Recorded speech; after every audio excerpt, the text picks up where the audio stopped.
Welcome to another edition of the Fans Week podcast, also on medium wave 1575 kilohertz. From Paris, I'm Jessica Carter Wilson. Today's feature is titled Failing Upward, Why Losing Your City is the First Step to Governing the Universe.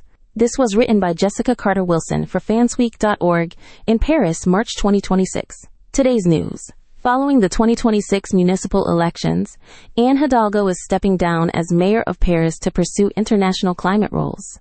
Meanwhile, defeated incumbents François Bayrou and Christian Estrosi have announced shifts toward national party strategy and periods of personal reflection. The French political establishment has finally perfected the ultimate alchemical trick, turning a crushing electoral defeat into a promotion to the divine.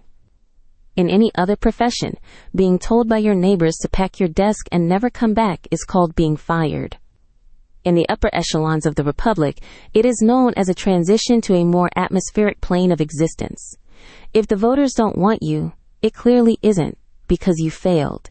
It is because your genius has simply outgrown the physical constraints of a zip code. Anne Hidalgo is leading this charge into the stratosphere with the grace of a woman who has decided that if she cannot conquer the peripherique, she might as well conquer the wind. After 12 years of turning Paris into a giant, beautiful construction site and securing a majestic 1.75% of the vote in the last presidential election, Hidalgo has realized that the French people are too small for her vision.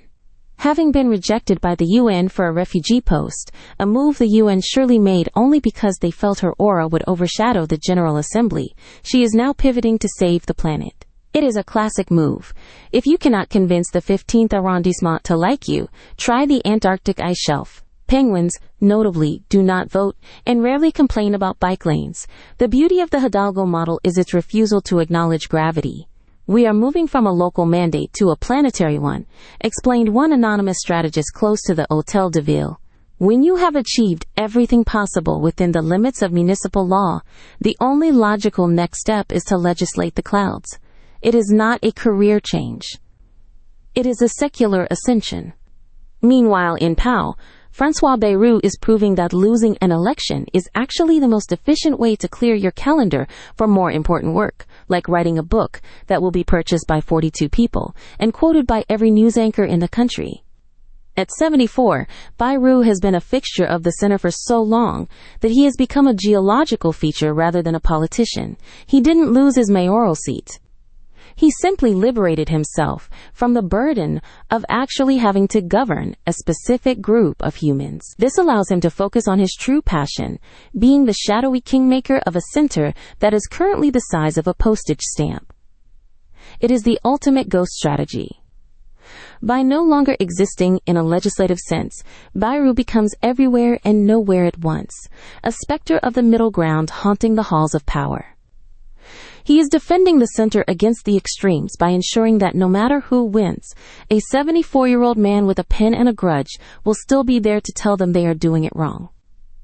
Finally, we have Christian Estrosi in Nice, who has handled his defeat with the quiet, understated dignity of a man who refused to hand a sash to his rival because he was too busy ascending to a higher state of consciousness.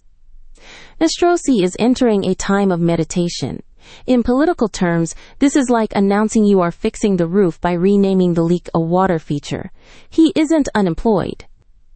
He is a prophet in waiting, reflecting on how to save France from the exact same fate he just personally delivered to Nice. It is a stunning display of ego. I failed, therefore the system is broken, and only I, through the power of sitting in a quiet room, can fix the system I just broke. France is not a country, it is a waiting room for the recently discarded, Estrosi reportedly told a group of supporters while looking intensely at a horizon only he could see. I am not leaving. I am simply widening the lens until the defeat is too small to be visible. It is a perfect ending to the cycle. In the new French democracy, the voters are merely a temporary obstacle on the path to a permanent, unshakable relevance that requires no votes at all. The light may be off, but these three are convinced they are the ones who invented electricity. That is all from today. From Paris, I'm Jessica Carter Wilson.